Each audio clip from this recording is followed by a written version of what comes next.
Londrina, recém-emancipada, conseguiu se desenvolver apesar dos entraves da guerra.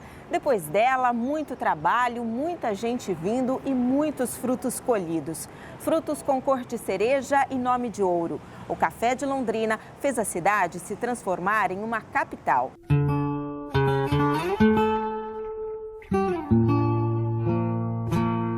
Nos anos 40, 50, 60, a quantidade de pessoas que chega aqui na região é muito grande, né? Alguns estudos comparam que o rush, né, chamado rush do café, em alguma medida vai ser maior até do que o rush da conquista do ouro no oeste americano, né? A quantidade de pessoas que se movem, né, para a nossa região.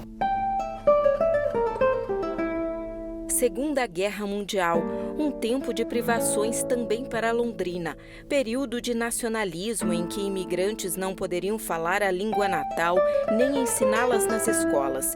E os moradores ainda se sentiam no meio do mato. Levantava de madrugada, acendia a lanterna, porque naquela época não tinha luz ainda no nosso sítio. Acendia a lanterna e estudava.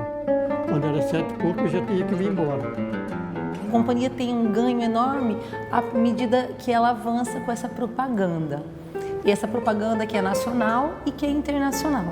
No momento em que a gente tem contextos de guerra, a propaganda soa como o anúncio de uma terra da promessa. Então muitos vêm para cá para começar uma vida nova. E tanto quando a gente fala da ideia de uma identidade inglesa, os ingleses são importantes nesse processo, nesse momento. Mas não é um dos grupos mais significativos. Nós temos um grupo grande de mineiros e paulistas, de nordestinos, nós temos japoneses, alemães, italianos, espanhóis e tantas outras etnias que vêm para cá. Tanto que a cidade fica conhecida como uma colônia internacional. No final da guerra, a Companhia de Terras foi vendida para brasileiros, que criaram a Companhia Melhoramentos Norte do Paraná, sem alterar as diretrizes dos antecessores, consideradas como magnífica obra de desbravamento.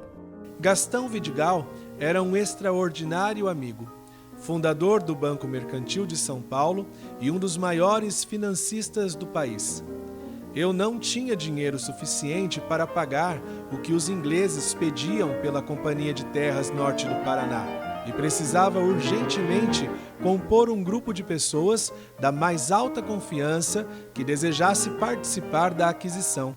Na primeira década de emancipação, Londrina perdeu território com a separação de localidades como Cambé e Rolândia.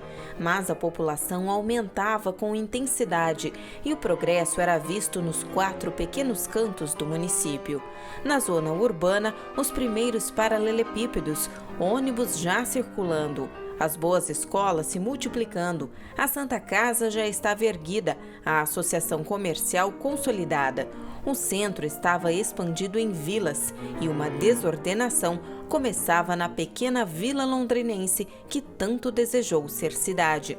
No campo, o café se impôs. A plena fase produtiva coincidiu com a imensa valorização no preço, o que seria um divisor de águas. Foi sempre pensado como uma mina de ouro, não só enquanto produto, né, mas também como um produto simbólico, né, da vida oportuna, vai atrair muitos interesses, muitas ideias, muitas ambições, né? Isso se reflete depois na organização da nossa sociedade aqui, né?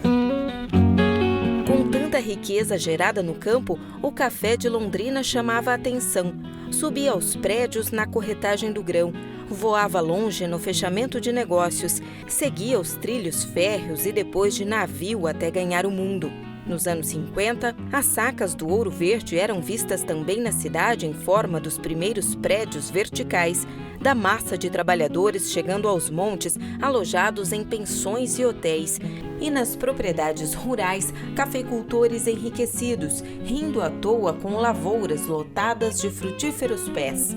Na Avenida Paraná, enquanto moços e moças faziam o footing, novas ruas e bairros eram abertos e a arquitetura aos poucos ganhava a assinatura de renomados forasteiros.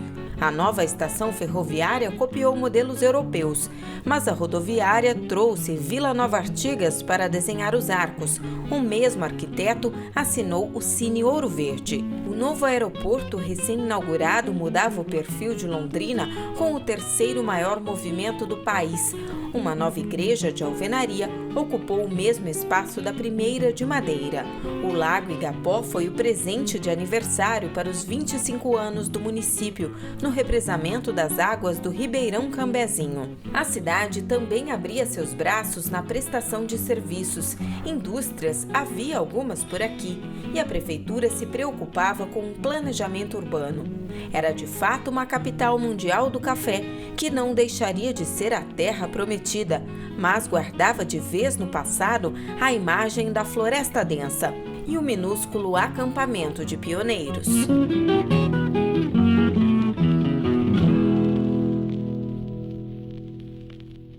Se todo sucesso é parte de um processo, ele é também um caminho. No caso do café de Londrina, o ponto mais alto se deu no início da década de 60, quando o Paraná, por conta de seu norte, colheu uma safra recorde.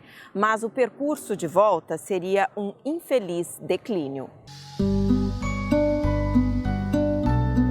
O café coroou o projeto de colonização com ganhos inimagináveis para quem quer que fosse.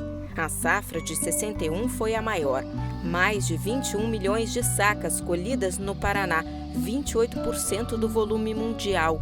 Nessa época surgiram os primeiros conjuntos habitacionais que ficavam distantes do centro para tentar minimizar o déficit de moradias para a população emergente. E o Serviço de Comunicação Telefônica de Londrina foi criado. Quando eu terminei de estudar, que a gente trabalhava mais, eu tenho menos, só no sábado que a gente vinha para a cidade, né? Mas até 1960 eu conhecia bem Londrina, mas de lá para cá estourou, né? Virou tudo conjunto e também casei, mudei para outro lugar. A evolução do café é outra coisa que é interessante de estudar no contexto de Londrina e do norte do Paraná, é a questão da importância do café nesse processo, não só em termos de geração de riqueza, mas em termos de distribuição de riqueza. Que o café tem uma característica interessante, que ele, principalmente na tecnologia usada nessa época, de utilizar muita mão de obra. Então você tinha a produção aqui, por conseguinte, o dinheiro que vinha dessa produção, né, a venda do café, o dinheiro que entrava, esse dinheiro era razoavelmente bem distribuído e distribuído localmente, porque o produtor de café comprava muito pouco insumo na época. Mas em tempos de dependência de uma só cultura, os riscos seriam do mesmo tamanho dos ganhos. Safras demasiadamente cheias, excesso de estoques, preços em queda e as congelantes geadas que desde sempre assombravam os planos de produtores rurais. E o golpe fatal, a geada negra de 75, o fator climático determinando os novos rumos da história. Cafeeiros dizimados, obrigando a agricultura londrinense a entrar em uma nova fase. Milhares de pessoas do campo migrando para a cidade. Era o fim do lugar? Não, apenas um recomeço.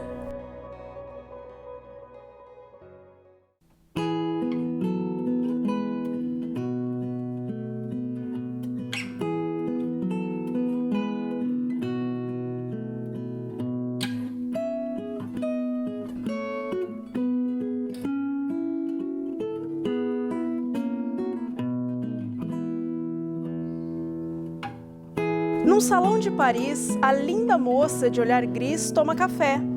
Moça feliz, mas a moça não sabe por quem é que há um mar azul antes da sua xícara de café e que há um navio longo antes do mar azul e que antes do navio longo há uma terra do sul e antes da terra um porto em contínuo vai e vem com guindaste.